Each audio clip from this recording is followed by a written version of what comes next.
Hello friends, welcome to my channel Himanshu classes again. Friends, पिछले video में मैंने आपसे ड्रोन से रिलेटेड सारी बातों पर डिस्कशन किया है और मुझे आशा है कि वो वीडियो आप देखे होंगे तो आपको ड्रोन से रिलेटेड सभी बातों की जानकारी हो गई होगी। अगर आपने नहीं देखा है तो इस वीडियो के डिस्क्रिप्शन बॉक्स में उसका लिंक है, आप वहां से जाकर के उस वीडियो को देख सकते हैं। आप मेरे चैनल को सब्सक्राइब भी कर सकते हैं और वहां से भी आपको मिल जाएगा। फ्रेंड्स, बेल आइकन को ज़रूर दबाइएगा ताकि आने वाला भी वीडियो सबसे पहले आपको मिल सके।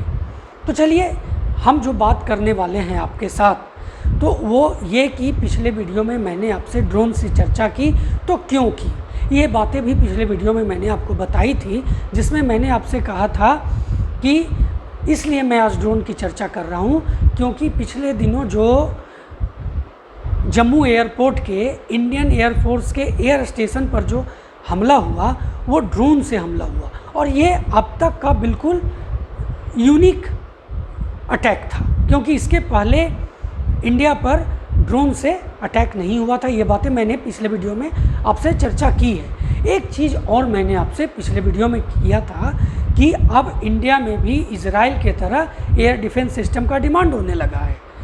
क्यों होने लगा है, ये बातें भी मैंने आपको बताई थी और इसके पीछे कारण भी अभी भी आप जान सकते हैं कि इस तरह का हमला हो रहा है तो वो एयर डिफेंस सिस्टम है वो इस तरह की चीज़ों को रोक सकता है।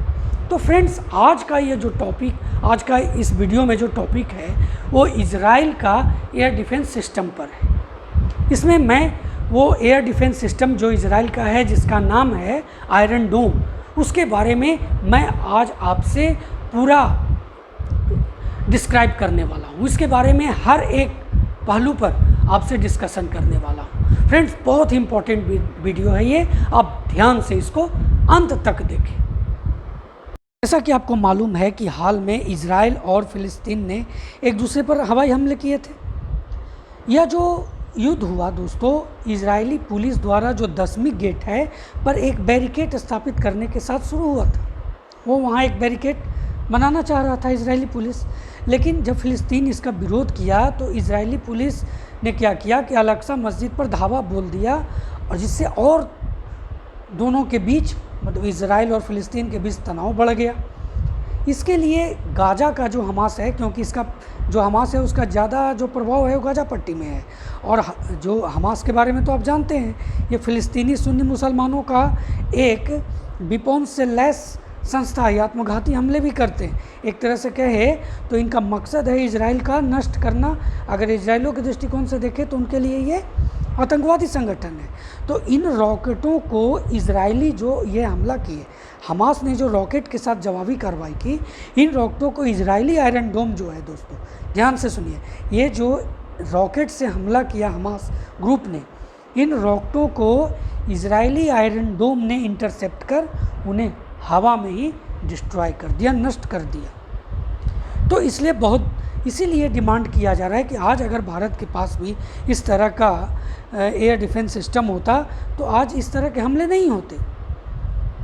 जो पहली बार भारत पर जो ये ड्रोन हमला हुआ वो ड्रोन हमला नहीं होता और ये हवा में ही नष्ट हो जाता। तो आयरन डोम के बारे में और कुछ जो इम्पोर्टेंट फैक्ट्स है उसको जान लेते हैं। तो देखिए, ये शॉर्ट डिस्टेंस की अर्थ टू एयर में मार करने वाला एयर डिफेंस सिस्टम है दोस्तों।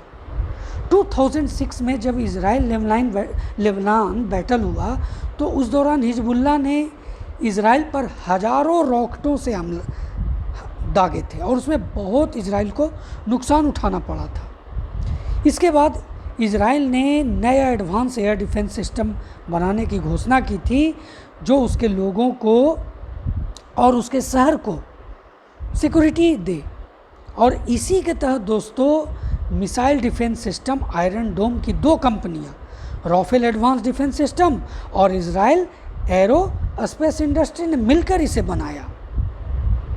इस सिस्टम को बनाने में अमेरिका ने इजराइल को टेक्निकली और इकोनॉमिकली बहुत मदद किया और इस मदद के मिल जाने से 2011 में उसने इस एयर डिफेंस सिस्टम को तैनात कर लिया।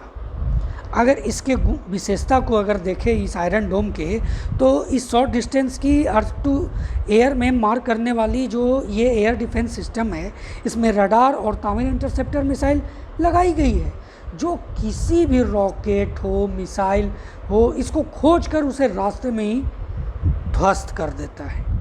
इसमें मध्यम दूरी का और रिमोट एरिया हमलों के लिए दो अलग अलग सिस्टम है। डेविड स्लिंग्स और एरो ये दोनों सिस्टम का नाम है। इसमें रॉकेट, आर्टिलरी, मोटार्स के साथ साथ देखिए क्या क्या विमान है, हेलीकॉप्टर है, मानव रहित हवाई यान है, ये सब का मुकाबला ही कर सकता है। राफेल के बातों को अगर जाने तो इसका सक्सेस रेट 90% से अधिक है और इसमें 2000 से अधिक इंटरसेप्शन को शामिल किया गया है। वर्ल्ड के कई स्पेशलिस्ट इस इजरायली सिस्टम के सक्सेस रेट 80% मानते हैं। इजराइल तो 90% मानता है। यह दिन हो, रात हो या किसी भी मौसम में ये काम कर सकता है, ये आयरन डोम। अगर इसके फंक्शंस को देखें तो जब दुश्मन रॉकेट दागता है तो आयरन डोम की जो रडार सिस्टम है वो एक्टिव होकर के उसके रास्ते का पूरा डिस्क्रिप्शन करती है, जिससे क्या होता है दोस्तों कि रॉकेट का जो एक्टिविटीज़ होता है वो पता चल जाता है। अगर इससे अलग हुआ तो किसी भी जो मूवेबल हो या फिक्स्ड यूनिट से एक इंटरसेप्टर लॉन्च होता है, जो रॉकेट को किसी भी मतलब जो डेंस एरिया है, रिहायशी इलाके हैं या जो इम्पोर्टेंट्स मॉन्यूमेंट्स हैं उस पर गिरने से पहले ही इसे हवा में नष्ट कर देता है।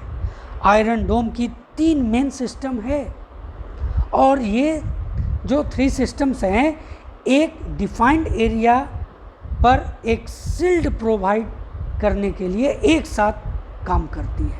ये 3 सिस्टम कौन है इसके बारे में जानना जरूरी है।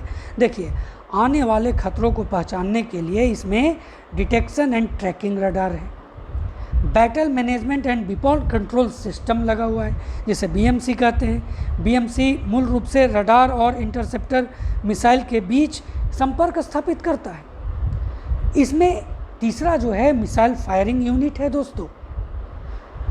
हमारे न्यू दिल्ली स्थित एक centre for air power studies जिसे CAPS के अगर उनके अनुसार देखा जाए तो किसी भी एयर डिफेंस सिस्टम में 2 मेन एलिमेंट्स होते हैं, एक रडार होता है और एक प्रॉक्सिमिटी फ्यूज़ होता है।